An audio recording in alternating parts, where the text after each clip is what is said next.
up, everybody? Welcome back to the Inside Post. Yes, another weekend of Kentucky Derby preps.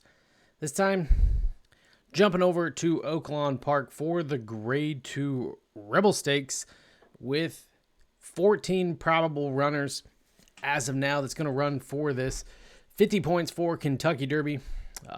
What a betting race that we have. Probably one of the better betting races that we've seen for a early Kentucky Derby prep for sure, especially one of the better ones at Oaklawn Park. Definitely has opportunities to have a big payout. So make sure you get your long shot locked in because a lot of these horses currently on the morning line, no real heavy favorite in here. So it looks like to be a horse that's going to pay. And if you could find out that winner, you should definitely increase your bankroll for the weekend. So we're going to go through the field, look at each horse, kind of give you a rundown analysis of each one, and then at the end give you our top pick and a long shot contender for the Grade 2 Rebel Stakes at Oaklawn Park, which is now ran February 23rd on Sunday. So we'll be going a mile and a 16th. Like I said, it is going to be run on Sunday now, possibly around 6:30-ish, with some weather down there that they just moved it to the Sunday instead of a Saturday card. So kicking it off on the rail, we have number 1, Coal Battle. If you watched our most recent Kentucky Derby top 10, Coal Battle was in there as one of our top 10 Derby watch horses, and looks pretty phenomenal right now out of that Smarty Jones. 3 wins in a row for this colt by Coal Front. Looks real strong for Norman Stables, Lonnie Briley. Juan Vargas will get the mount in here. However, 10-1 is the money that we're getting on Coal Battle right now. Really haven't seen this horse that high of an odds. Usually pretty low odds considering what he's been able to do in his past 3 races. All of them a mile. We went a mile and a 16th last in the Smarty Jones. 82 speed figure. The Springboard Mile kind of was his big race. Only going 1 mile, though, in there with a 92 speed figure.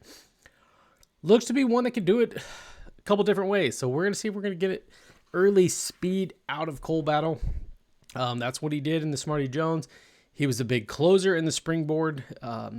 So with this inside gate, I think we'll possibly see Coal Battle trying to get out early as he did in that Smarty Jones. Number 2, Admiral Dennis. This one is a Constitution colt here for, yes, Brad Cox and Auble Stables. Florent Giroux is going to get the mount here. Comes out of the gun runner 2 times back. Beat out by, yes, we know, Built, Magnitude, and Render Judgment. We saw what Magnitude was able to do running back. And basically, Admiral Dennis kind of did that in that optional claimer of non-winners. Running an 82 speed figure in there. I think if this horse is anywhere close to 12-1, this is pretty good value on a lightly raced horse. And looks to be a horse that's going to sit off the pace. Hopefully we don't have a conveyor belt system. And, you know, we kind of see some racingness happen down here at Oaklawn Park, especially if they do have weather move in. It's going to kind of change up the track a little bit. Workouts look really good. Last one, February 15th. It's kind of a really good tune-up for this type of race. And if we're getting anything 10-1 on the Brad Cox horse with Florent Giroux, I mean, the money is there for the taking.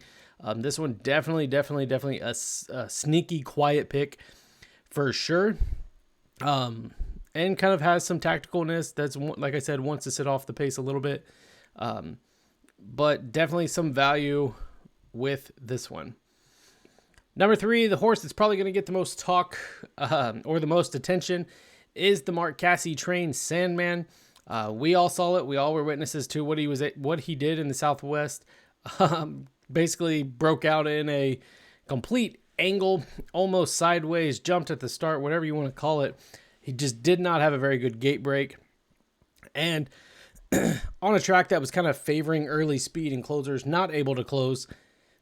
Sandman definitely was able to close into a pretty good field and almost caught the leader Speed King, who kind of was just running away with things.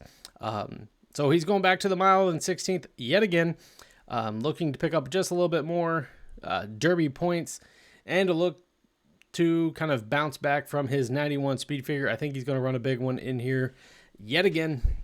Love the sire with Tap It in here. Was a big $120,000 purchase, so definitely a big price tag for this horse in here. And everybody's kind of been waiting to see what this horse's, run back is after, the bad gate break in the Southwest. And again, I think he sits on another big race in here as long as he can get out of the gate. Torres will get the mount again for Mark Cass. Like I said, the workouts even look good, even coming out of there. I think February 9th, he had another one that he went pretty fast, going 5 furlongs.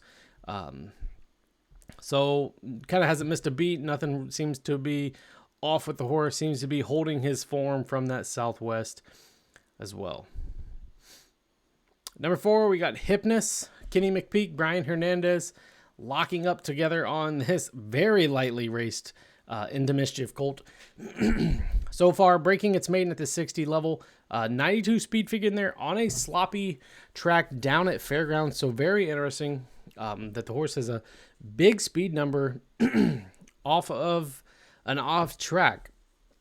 McPeak usually knows where to point these horses to next, so we'll see what we get off of the second start. Did beat out a pretty good horse in Cromwell, who ran on the Risen Star undercard, so definitely one to take note of, especially since this one is running back yet again and looking to pick up a couple Derby prep points. The speed figure alone looks really good, and right now we're getting about 4-1. Probably going to see this one float up quite a bit in here as well. So this one could be, a really good value play as well. Number 5, Matticat Road for Bob Baffert and Irad Ortiz getting a mount on a Bob Baffert horse. We don't see that very often. This one is by Quality Road with Elusive Quality on top. A big $650,000 purchase for SF Racing and Starlight Racing and obviously Matticat Stables. Comes out of the Robert Lewis Grade 3 88 speed figure in there with Frankie Dettori aboard. And just ran into the other Bafferts that day in Citizens Bull and Rodriguez. So this one probably not the top tier in the Bob Baffert horses, but kind of got to take note when he ships in. And if he's giving Irad Ortiz the mount on this one, and if we're getting 9-2, again, probably some value in here on this horse.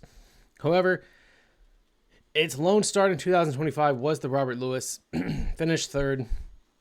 Best start was probably, again, when it broke its maiden, or even in the Bob Hope, finishing second in there.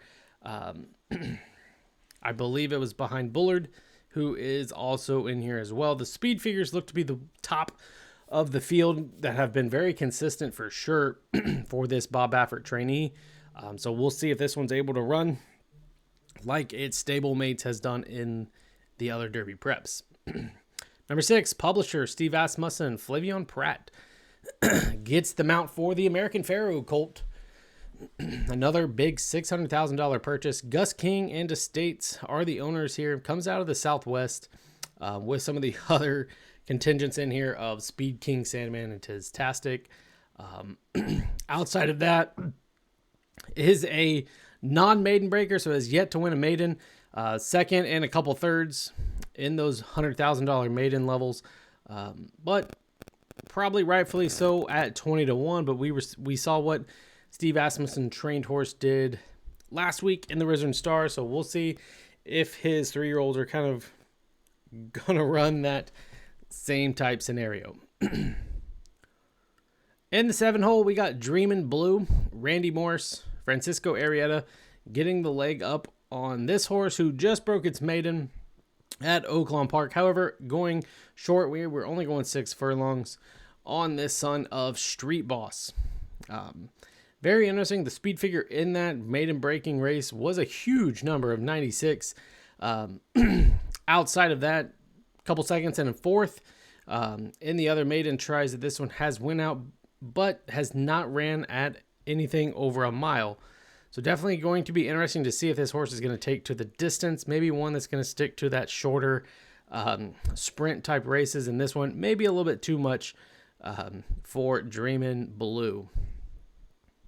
Number 8, Innovator by, yes, Dwayne Lucas, Tyler Bacon here.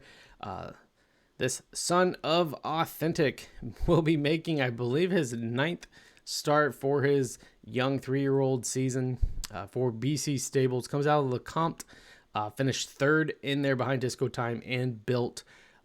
Has beat out Dreamin' Blue in that maiden race. The horse was heavily bet.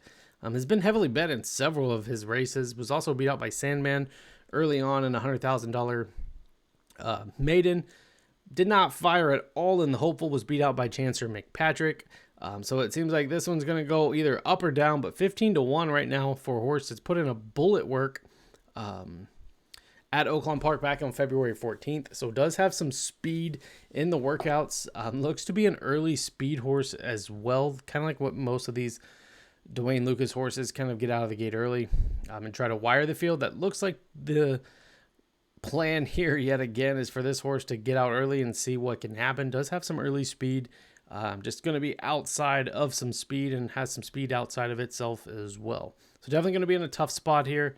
But if this horse can get the lead, we could see a wire job by a Dwayne Lucas horse like we've seen in the past. Number 9, Smokin' Wicked. Dallas Stewart, Tyler G gets the lift here. Another one that comes off of 3 wins in its young 3-year-old start. 8-4 so far, so has a really good win percentage coming in for Dallas Stewart and Valine Farms. Very interesting sire on here, Bobby's Wicked One by Speightstown. So another one that's kind of interesting on the sire side or the pedigree side of things to see what we're going to get. And another one that's going to be stretching out, going 6 and 7 furlongs, stretching out to over a mile. We'll see if this horse can take to the mile on the 16th. It's going to be tough, but does have a little bit of tactical early speed or early press type of speed in here. Tyler Gaffleon will get them out for the second time, I believe, on this horse. This one's ran in a slew of stakes races. There's Grade 1 Champagne, the Hopeful, Saratoga Special, and has ran into, of course, Chancer McPatrick and Smokin' Wicked. Or it's won the last 3 races outside of not having to face Chancer McPatrick. So definitely going to be interesting. The workouts look pretty decent all the way back to, I believe, January 27th. So making its 2025 debut for Smokin' Wicked. We do get about 8-1 on this, so there's some value in here as well. Probably can consider this one a value play with Admiral Dennis and maybe even Sandman, as this one's kind of 3 wins, all 90 speed figures in those last 3. Looks really good as far as the early pace type horse. That could be kind of dangerous if the horse kind of gets out pretty good. Number 10, Bullard. Mike McCarthy, Umberto Rispoli, comes out of the San Vicente. Beat out by Barnes in there, ran 3rd. And then winner of the Bob Hope, beating out Madaket Road, the Bob Baffert trained horse in there. Another one with some speed figures that look pretty good on the chart. However, this one looks to be one that's going to be a closer type horse that should have some speed to run into. It just depends what type of track we're going to get. And going to have that outside rail, which should not be an issue. Will try a mile and a 16th for the first time. So we have a lot of horses going over a mile for the first time after coming off some sprints. This one by Gunrunner should be able to get the distance. No problem whatsoever. Just going to have to beat Madaket Road one more time in here, and another really good horse in Sandman and Smokin' Wicked to its inside. But this one definitely is a late runner and should have some pace to run into.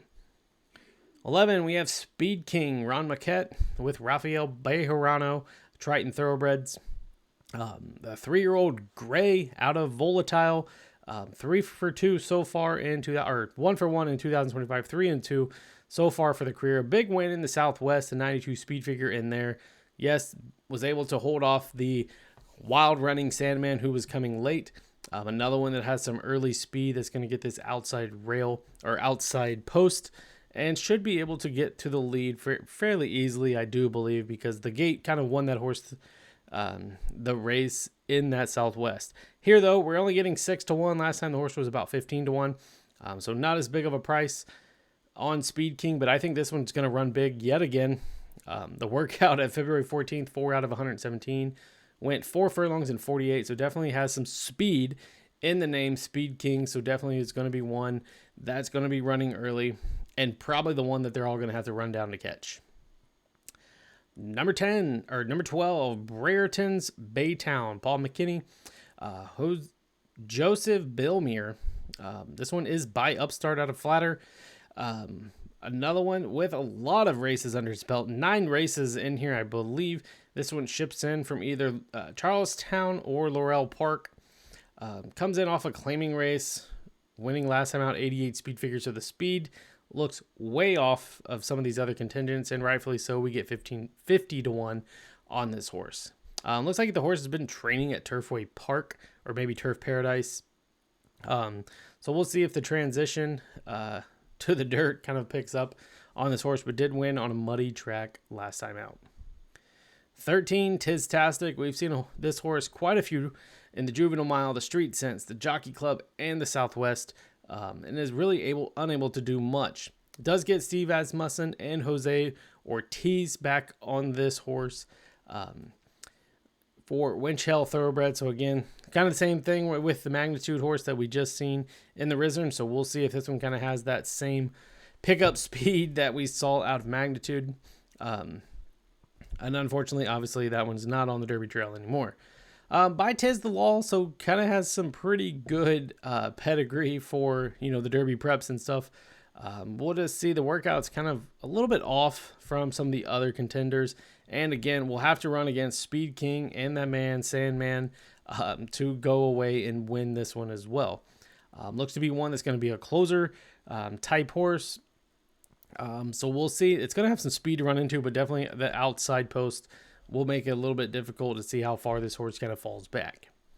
And 14, Hot Gunner, the final one in here for Scott Young and Harry Hernandez. This one's by Exaggerator and Curlin. Really not much again. Allowance race last time out, non-winners of 2, I do believe. Pick up a win in there, however, against just some lower level class horses, and is stepping into graded stakes race for the first time, so definitely going to be up against it for sure. I believe this one comes from Remington Park, is where the horse is shipping in, or Houston. So definitely going to be up against it, but trying to steal a couple Derby points maybe, as they're hoping to get maybe the 10 piece underneath, if you would, for the Derby prep. So there's the field. Now, if you've made it this far in the video, you want to know our top pick and kind of a long shot play in here. And if you kind of heard it, Admiral Dennis will be our long shot pick if that horse is considered to be 12 to 1 or anything like that. This is definitely some value for the Brad Cox trained horse. That looks really good coming off that last win. I know it's just an optional 100K, but I think the horse could be picking up late of what it's able to do for its 3-year-old season. Definitely one that's going to sit into that early lead. If they go fast, I think this one could, be a really sneaky play for, first or second, and one that we're going to utilize in our exactas and trifectas. I think it's just a good race that we're going to have a lot of early speed and possibly some closers. So if this one can kind of get up there and, press the pace a little bit or just sit off of it, definitely going to be sneaky at 12 to 1, or if we get lucky and we get a little bit of more action, 15 to 1 on this one.